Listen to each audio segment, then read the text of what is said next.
आपको याद होगा 2 दिन पहले ही हमने तालिबान की नई सरकार को यह सुझाव दिया था कि वो 9/11 के हमले की बरसी के दिन अपनी सरकार का गठन करें।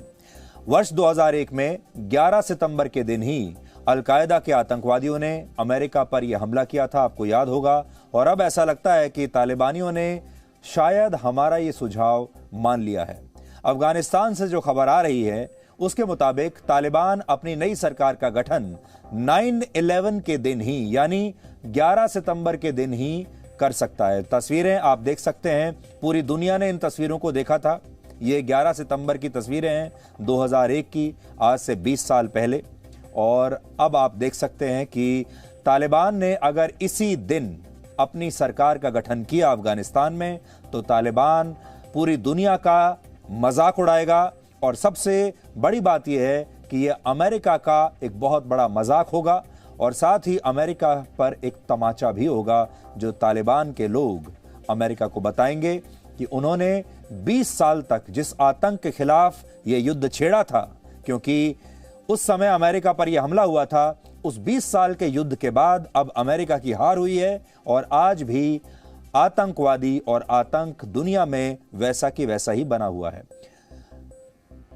इसके अलावा आज हम अफगानिस्तान के पंजशीर में पाकिस्तानी सेना की भूमिका पर आपके लिए एक बहुत बड़ा खुलासा लाए हैं।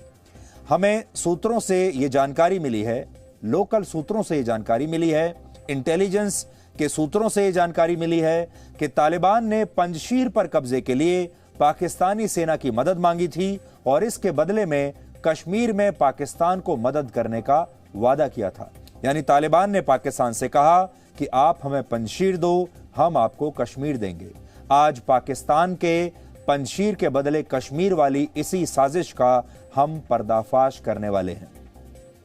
जिस पंजशीर पर आज से पहले तालिबान समेत दुनिया की कोई सेना कब्जा नहीं कर पाई, वो पंजशीर देखते ही देखते तालिबान के कब्जे में कैसे चला गया और बिना पाकिस्तानी सेना की मदद के ये संभव था ही नहीं। इसलिए हम लगातार उसी दिन से ये मांग उठा रहे हैं कि पंजशीर में पाकिस्तान की भूमिका की अंतर्राष्ट्रीय जांच कराई जाए। और ये बात हम बार बार दुनिया को बता रहे हैं कि पंजशीर की इस लड़ाई में पाकिस्तान की सेना क्या कर रही थी, पाकिस्तान के ड्रोन क्या कर रहे थे। पंजशीर पर पहले कभी तालिबान कब्जा नहीं कर पाया। 74 वर्षों से पाकिस्तान भी कश्मीर पर कभी कब्जा नहीं कर पाया, सिर्फ सपना देखता रहा। फिर भी पाकिस्तान का यह सपना कभी पूरा नहीं हुआ। लेकिन अब पाकिस्तान तालिबान की मदद करके कश्मीर पर अपने कब्जे का सपना फिर से नए सिरे से देखने लगा है।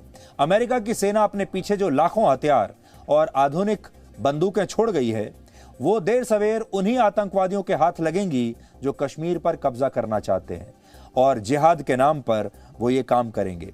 पाकिस्तान और अफगानिस्तान बॉर्डर के रास्ते इन हथियारों की तस्करी शुरू भी हो चुकी है। इसके अलावा तालिबान पाकिस्तान का एहसान चुकाने के लिए कश्मीर में उसकी पूरी मदद करेगा। उसे अल-कायदा जैसे आतंकवादी संगठनों का भी साथ मिलेगा, जो कई बार ये दावा कर चुके हैं कि उनका जो मिशन है वो कश्मीर को वैसे ही आज़ाद कराना है जैसे तालिबान ने अफगानिस्तान को आज़ाद कराया है। और इन सब के पीछे सिर्फ पाकिस्तान की सोच है। पाकिस्तान एक परमाणु शक्ति होने के बावजूद कश्मीर को कभी हासिल नहीं कर पाया, क्योंकि उसके सामने भारत की सेना एक मजबूत दीवार की तरह खड़ी है। लेकिन तालिबान की मदद से पाकिस्तान कश्मीर को फिर से 1990 के दौर में लेकर जाना चाहता है। पाकिस्तान के कई बड़े नेता बार बार यह दावा कर चुके हैं कि उसके आतंकवादी भारत का खून कतरा कतरा करके बहाएंगे और एक दिन कश्मीर ही नहीं बल्कि दिल्ली में भी पाकिस्तान का झंडा फहराएंगे। इस तरह का प्रचार वो अक्सर करते रहते हैं। 1965 का युद्ध हारने के बाद पाकिस्तान के नेता जुल्फिकार अली भुट्टो ने संयुक्त राष्ट्र में पूरी दुनिया के सामने कहा था कि हम भारत के साथ 1000 वर्षों तक युद्ध लड़ने के लिए तैयार हैं। इसके बाद जब 1971 में भी पाकिस्तान भारत से हारा, तो पाकिस्तान के क्वेटा के पाकिस्तान मिलिट्री स्टाफ कॉलेज में एक डॉक्ट्रिन तैयार की गई, जिसमें लिखा गया कि पाकिस्तान भारत से कभी भी पारंपरिक युद्ध में जीत नहीं सकता, इसलिए आतंकवाद के जरिए भारत को कमजोर करना होगा। और इसके सिर्फ 9 साल के बाद ही पाकिस्तान ने भारत के पंजाब और जम्मू कश्मीर में अपने आतंकवादी भेजने शुरू कर दिए थे। पाकिस्तान के क्वेटा में ही वर्ष 2001 में क्वेटा शूरा का गठन हुआ था। क्वेटा शूरा में तालिबान के वो नेता शामिल थे जो वर्ष 2001 में अफगानिस्तान पर अमेरिका के हमले के बाद भागकर पाकिस्तान पहुंचे थे। तालिबान के नए प्रधानमंत्री मुल्ला हसन अखुंद और तालिबान के सुप्रीम लीडर हिब्तुल्लाह अखुंदजादा समेत तालिबान की सरकार में शामिल ज्यादातर आतंकवादी भी इसी क्वेटा शूरा से निकले हैं। क्वेटा बलूचिस्तान की राजधानी है जिसकी सीमाएं अफगानिस्तान से मिलती हैं। यानी आप कह सकते हैं कि तालिबान की नई सरकार असल में पाकिस्तान के क्वेटा शूरा की ही सरकार है। पंजशीर में तालिबान के खिलाफ लड़ने वाले नॉर्दर्न अलायंस के कई नेताओं ने भी बार बार यह कहा है कि पंजशीर की लड़ाई में तालिबान के साथ पाकिस्तान की सेना भी शामिल है। उन्होंने तो यह भी दावा किया था कि उनके नेता फहीम दश्ती की मौत पाकिस्तानी सेना द्वारा किए गए एक ड्रोन हमले में ही हुई है। नॉर्दर्न अलायंस के नेता और अफगानिस्तान के पूर्व उपराष्ट्रपति अमरुल्लाह साले ने कुछ दिन पहले कहा था कि पंजशीर पर तालिबान के कब्जे का मास्टरमाइंड पाकिस्तान ही है और यह सब पाकिस्तान की खुफिया एजेंसी ISI के इशारे पर हो रहा है। अमरुल्लाह साले का दावा था कि तालिबान के प्रवक्ताओं को हर घंटे पाकिस्तान के दूतावास से ही निर्देश मिलते हैं कि उन्हें आगे क्या बोलना है। उन्होंने ये भी कहा कि अमेरिका के राष्ट्रपति जो बाइडेन को यह बात अच्छी तरह से पता है कि सारा खेल पाकिस्तान के इशारे पर चल रहा है, लेकिन फिर भी अमेरिका चुप बैठा है। नॉर्दर्न अलायंस के एक और बड़े नेता अहमद मसूद ने भी दावा किया था कि पंजशीर की लड़ाई में पाकिस्तान तालिबान की मदद कर रहा है और कुछ दिन पहले पंजशीर में मारे गए एक तालिबानी लड़ाके के पास से पाकिस्तान का एक आई कार्ड मिला था। इससे भी साफ होता है कि पाकिस्तान ने तालिबानियों के वेश में अपने सैनिकों को पंजशीर में उतारा है। ईरान भी पाकिस्तान पर शक जाहिर कर चुका है और उसने भी हमारे अंतर्राष्ट्रीय चैनल वियोन से कहा है कि वो पंजशीर में पाकिस्तान की भूमिका की जांच करेगा।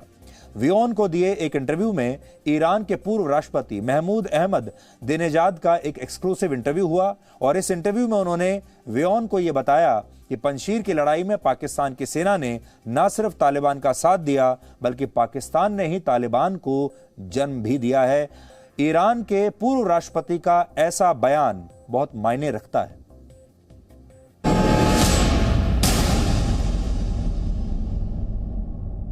The event that has unfolded in Afghanistan is quite clear. It's an international plan that will affect all the regional countries. A group has been supported by, which is created and then it's been trained, armed, and supported by the neighbors, has captured a country and called itself a government. In the news, we heard that Pakistani officers directly got involved in the war of Panjshir. Here, I have a piece of advice for the Pakistani officials. What happened in Afghanistan will soon expand and take the grip of Pakistan and all countries that supported the Taliban. Recognizing a government which has taken power with the force of arms and with the support of the aliens, which has dominated a country and whose attitude and policies are not clear is a matter of shame.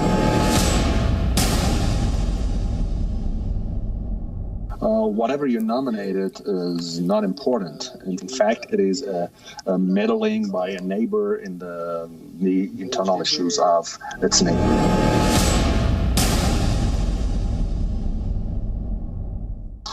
Yes, the entire project of the Taliban is a clear violation of the rights of the Afghan people and the international laws. When a group, without relying on people's will and with the support of the aliens, designs and with the design of the aliens and their support, comes to power with the force of arms and takes control and imposes fear on the entire nation, it is a staunch violation of all historical human facts and rules.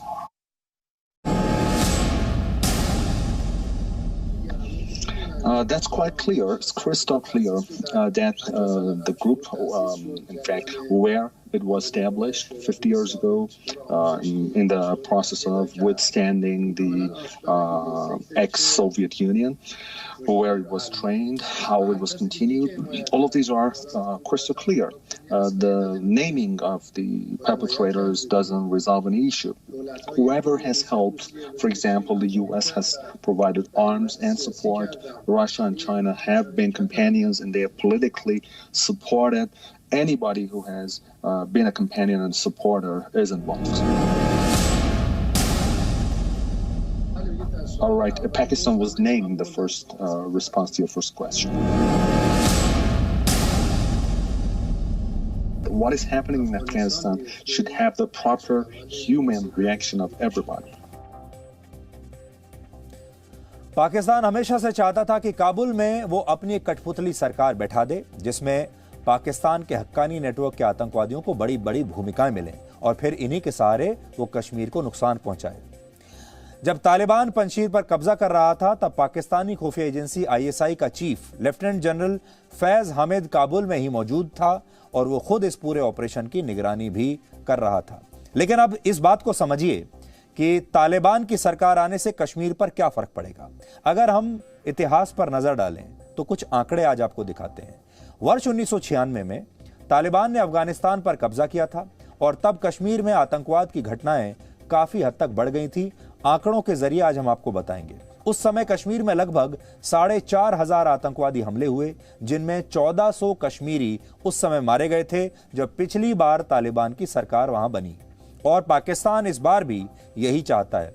इसमें Haqqani network की सबसे ज्यादा वो मदद कर रहा है। Haqqani network को पाकिस्तान की खुफिया एजेंसी ISI की एक शाखा माना जाता है और तालिबान की सरकार में इस आतंकवादी संगठन का सबसे ज्यादा प्रभाव है। सिराजुद्दीन हक्कानी खुद इस सरकार के इंटीरियर मिनिस्टर हैं और उसके चाचा खलील उर रहमान हक्कानी को रेफ्यूजी मिनिस्टर बनाया गया है। काबुल पर कब्जा करने के बाद हक्कानी नेटवर्क के 10,000 आतंकवादियों का काम अब खत्म हो चुका है। वो खाली बैठे हैं और ये आतंकवादी अब किसी मिशन पर नहीं है। इनके पास अभी कोई काम नहीं है। लेकिन हो सकता है कि हक्कानी नेटवर्क इन्हें अब कश्मीर में आतंक फैलाने का एक नया असाइनमेंट दे दे।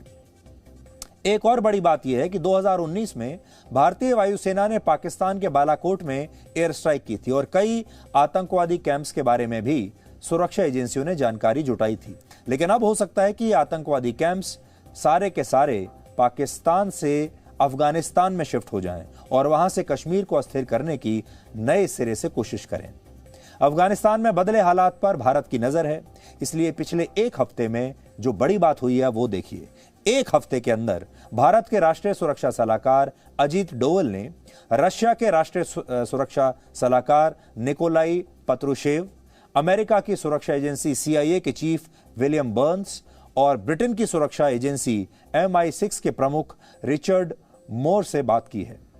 यानी दुनिया के 3 बड़े देशों के जो इंटेलिजेंस चीफ हैं वो भारत में आए हैं पिछले एक हफ्ते में। CIA के चीफ आए हैं, MI6 के चीफ आए हैं और रशिया के नेशनल सिक्योरिटी एडवाइजर भारत आए हैं। ये एक बहुत बड़ी बात है और ये तीनों लोग एक हफ्ते के अंदर अंदर, इसी हफ्ते जब हम आपसे बात कर रहे हैं, ये तीनों लोग आए हैं भारत और इन्होंने भारत में national security adviser Ajit Doval से बात की है और तीनों का एजेंडा सिर्फ अफगानिस्तान ही था। इन तीनों देशों के सुरक्षा प्रमुखों के सामने भारत ने जो 4 बड़ी बातें रखी हैं वो हैं पाकिस्तान की सुरक्षा एजेंसी ISI का अफगान आतंकवादी संगठनों से क्या कनेक्शन है, अफगानिस्तान की जमीन का भारत के खिलाफ इस्तेमाल होने की भारत को आशंका है, अफगानिस्तान में अल्पसंख्यक हिंदुओं और सिखों की सुरक्षा सुनिश्चित की जाए, ये भारत ने कहा है, और अफगानिस्तान से अफीम की तस्करी को भी रोका जाना चाहिए, ये भारत ने इन तीनों देशों की जो इंटेलिजेंस चीफ्स हैं उन्हें बताया है। अफगानिस्तान के मसले पर यह भारत की तरफ से उठाया गया अब तक का सबसे बड़ा कदम है। अमेरिका और ब्रिटेन की सेनाएं पिछले 10 वर्षों से अफगानिस्तान में भी काम कर रही हैं, जबकि रशिया इस इलाके का एक बड़ा खिलाड़ी बनकर उभरा है। तालिबान के नेताओं के रशिया से अच्छे संबंध हैं और भारत और रशिया का दोस्ती वाला रिश्ता कई दशकों पुराना है। भारत रशिया के माध्यम से तालिबान पर यह दबाव डाल सकता है कि वह अफगानिस्तान की जमीन का इस्तेमाल भारत के खिलाफ ना होने दे। अफगानिस्तान के हालात पर आज भारत में विदेश मंत्रालय, रक्षा मंत्रालय और सुरक्षा एजेंसियों के अधिकारियों के बीच भी एक बड़ी बैठक हुई है, जिसमें अफगानिस्तान में मौजूद आतंकवादी संगठनों पर चर्चा हुई।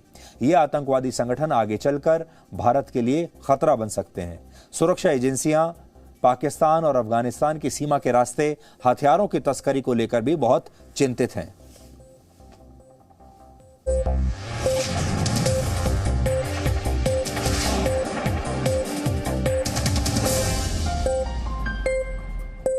Presenting B News app, available on Google Play and App Store. Download it now.